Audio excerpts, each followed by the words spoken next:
on parle du PSG tout de suite. Ce soir, c'est le quart de finale retour, vous le savez, face à Aston Villa. Paris a remporté son match aller au Parc, 3-1.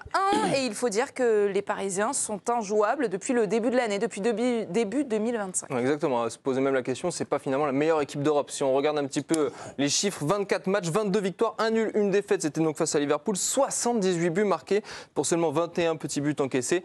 Paris affiche une forme assez étincelante. Ce qui fait dire à Pierre Bouby cet après-midi, le PSG est trop fort pour craquer ce soir, trop fort mentalement, tu nous dis Pierre. Bah ouais, parce que je trouve que la vraie progression en fait de cette équipe, c'est ce que Luis Enrique a réussi à faire de cet effectif, c'est-à-dire qu'une équipe capable de répondre à quasiment l'intégralité des scénarios possibles et imaginables. Je repense à Manchester City où ils perdent 2-0, où il n'y a eu absolument aucune panique quand on repense au PSG d'il y a quelques années de ça.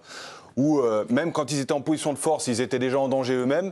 Là, je trouve qu'il y a une confiance et des certitudes dans l'état d'esprit qui sont complètement révolutionnaires par rapport aux saisons précédentes, et qui plus est depuis que Luis Enrique est arrivé. Je trouve que Luis Enrique a réussi à instaurer et à dédramatiser complètement l'échec. Il arrive à faire comprendre que si les attitudes sont très bonnes, eh ben, il y a 90% de chances pour qu'en fait ça passe, parce que le talent, ils l'ont. Je trouve que l'effectif est rodé comme une horlogerie, une horlogerie pour répondre à toutes les problématiques. Merci. Et je vois absolument pas le PSG faillir comme ça sur ce genre de match. Ils savent appuyer sur la tête de l'adversaire quand ils sont sous l'eau, et ils savent aussi répondre quand ils sont dans le dur. Donc moi, j'ai même été surpris de voir Donnarumma prendre des initiatives dans les airs et rassurer sa défense. J'ai l'impression qu'ils sont injouables mentalement parce qu'ils peuvent répondre à quasiment l'intégralité des problèmes posés par l'adversaire. Et on va rejoindre tout de suite le centre de l'Angleterre, Birmingham, où se trouvent nos envoyés spéciaux Giovanni Castaldi et Jérémy Janingro. Giovanni, est-ce que tu sens toi aussi qu'ils sont trop forts, ces Parisiens, pour ne pas craquer ce soir? Est-ce qu'il y a une sérénité, une légèreté même peut-être, qui entoure cette préparation pour les hommes de Luis Enrique? Bonjour Anne-Sophie, bonjour à tous. Tu es vraiment très très forte en géographie. Oui, honnêtement, c'est Luis Enrique qui le fait depuis qu'il est arrivé au Paris Saint-Germain. Il faut dédramatiser ces grands rendez-vous de Ligue des Champions. Il l'avait fait la saison passée, il le refait cette année. Puis il y a eu des grandes perfs à l'extérieur. Il y a l'élimination du FC Barcelone à Montjuic l'an passé, l'élimination là de Liverpool à Anfield. Donc forcément, il y a une atmosphère un peu plus légère quand on aborde les matchs retour à l'extérieur de Ligue des Champions. Anso, je garde la main 30 secondes parce que je voulais te montrer ça. On est en Angleterre, et ici en Angleterre, les stades sont vraiment dans le cœur de la ville. Vous voyez les petites maisonnettes juste là et le stade juste à côté. On peut aussi, et particularité de ce Villa Park, lorsqu'on est dans son véhicule, passer sous une tribune, la Trinity Road Stand. Pour une fois, j'ai pas été trop mauvais en accent. Et ensuite, on rentre directement, vous le voyez sur les images de Jérémy Janingro qui m'accompagne, ici à Villa Park, au pied de cette tribune magnifique. Voilà, on est au cœur de la ville de Birmingham. Mais on n'a pas trop compris, quand on est au volant, on peut passer sous la tribune qui s'appelle comment? Trinity Road Stand. Oh yeah! Okay. In English.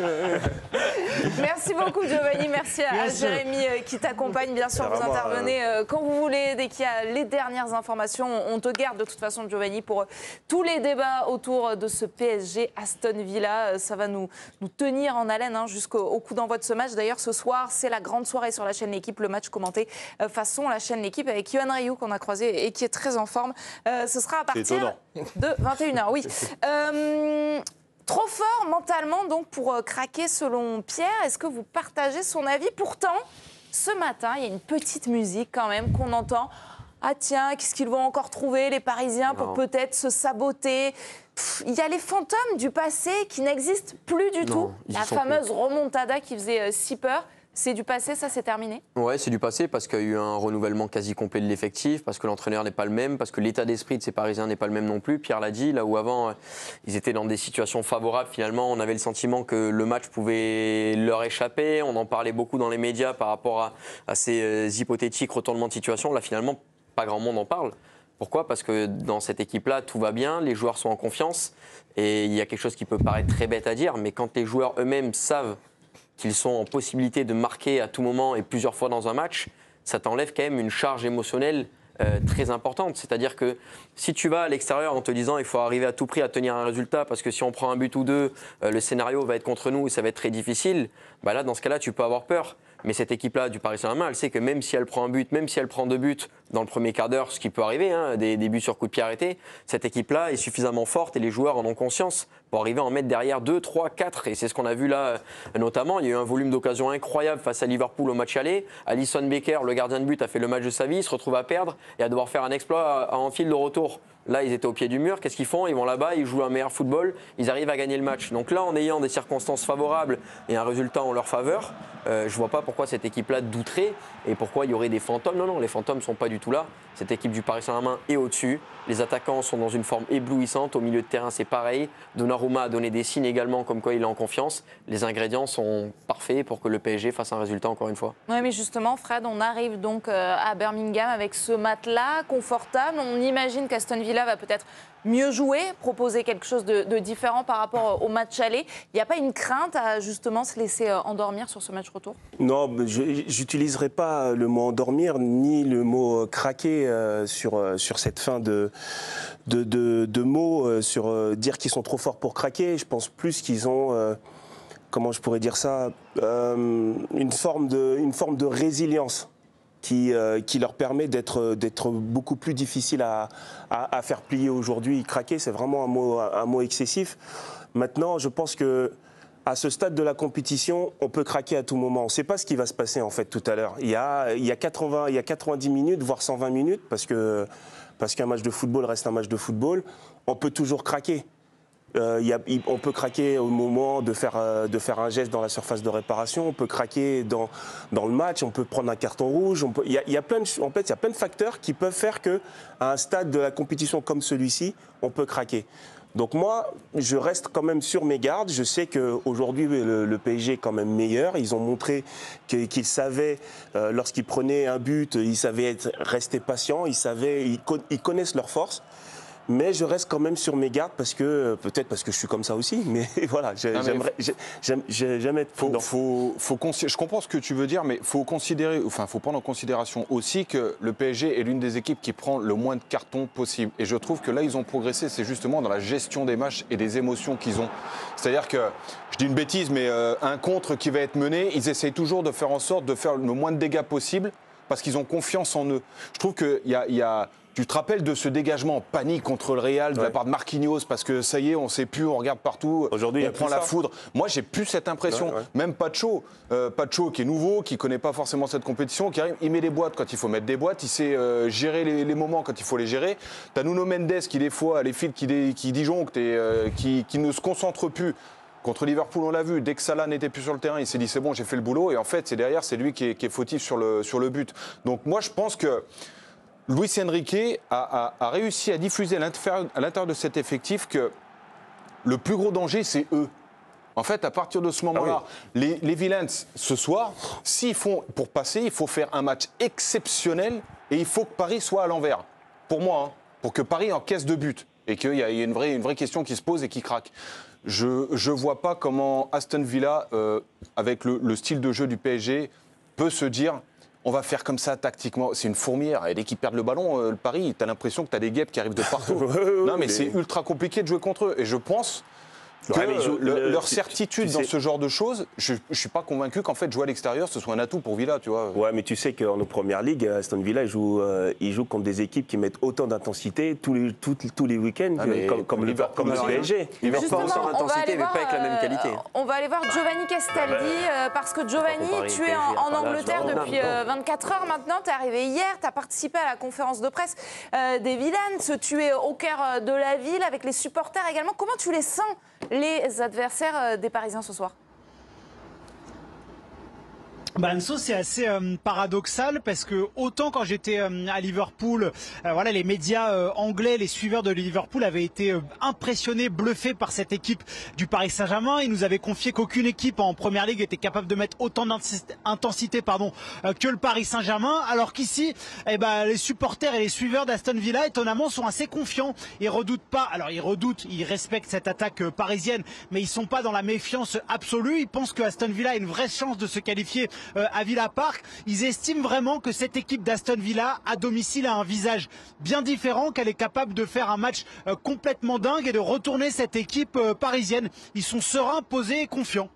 Il croit donc au match exceptionnel dont tu parlais, Pierre, à faire. Mais pour toi, il faut que les Parisiens se loupent aussi. Faire un match exceptionnel face à ce PSG-là ne suffira pas. Non, mais heureusement que les supporters de Villa y croient. Et c'est vrai qu'ils sont sur une dynamique en plus en championnat. Et il y a quelque chose qui est en train de fonctionner avec Unai Emery. Ils ont joué le week-end dernier. Ils ont gagné 3-0 alors qu'on le rappelle, le PSG, lui, a été exempté. Mais je ne dis pas que c'est une équipe en mousse. Pas du tout. Je dis juste que le PSG a tellement de facteurs où c'est compliqué pour l'adversaire, et quel qu'il soit. On l'a vu avec Liverpool, c'est l'une des équipes qui roulait sur rappelez-vous, la phase de Ligue. Ils ont fini premiers, ils étaient injouables en Première Ligue, c'était la même chose.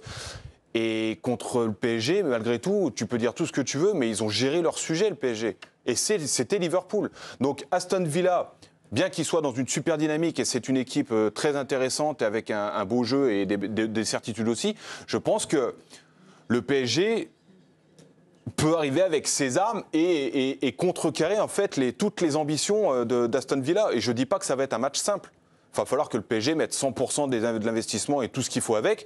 Mais s'ils sont à 100%, pour moi, Villa n'a aucune chance. Justement, tu parles de combativité. Luis Enrique en a parlé hier en conférence de presse. Pour lui, c'est simple. Le PSG va devoir se battre sur le terrain et est même prêt à souffrir à Villa Park. Écoutez-là, c'était au micro de Jérémy Janingro. Je crois que la clé de tout cela est la maturité de l'équipe, malgré la jeunesse. En fait, il faut se centrer sur nous, sur le football. Rien n'est fait. Ce match va être très difficile, il faut se préparer à souffrir. Et quand on est prêt à souffrir, on est prêt à gagner.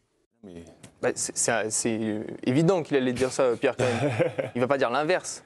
Non, mais je pense que c'est sa force à Luis Enrique, justement, c'est de dire aux joueurs, va y avoir des moments compliqués, mais si on a des moments compliqués, c'est parce qu'on a autorisé aussi l'adversaire à avoir ces moments un peu plus faciles. Tu vois ce que je veux dire ? C'est la gestion des temps forts et des temps faibles de Bien sûr, Pierre. C'est là où c'est révolutionnaire, ce qu'il fait. C'est le management d'un très grand entraîneur aussi. On le sait, on l'a vu, on l'a compris aussi tout au long depuis sa prise de fonction au Paris Saint-Germain. Alors quelquefois, il y a eu des dingueries avec des changements de joueurs, des changements de poste. Mais au final, aujourd'hui, on arrive à lire une équipe archi complète qui a compris ce que demande le coach et qui a envie aussi, surtout, je pense que collectivement, aller chercher ils ne disent pas vraiment comme ça, mais ils ont envie d'aller chercher cette Coupe d'Europe quand même. J'espère quand même. C'est évident aujourd'hui.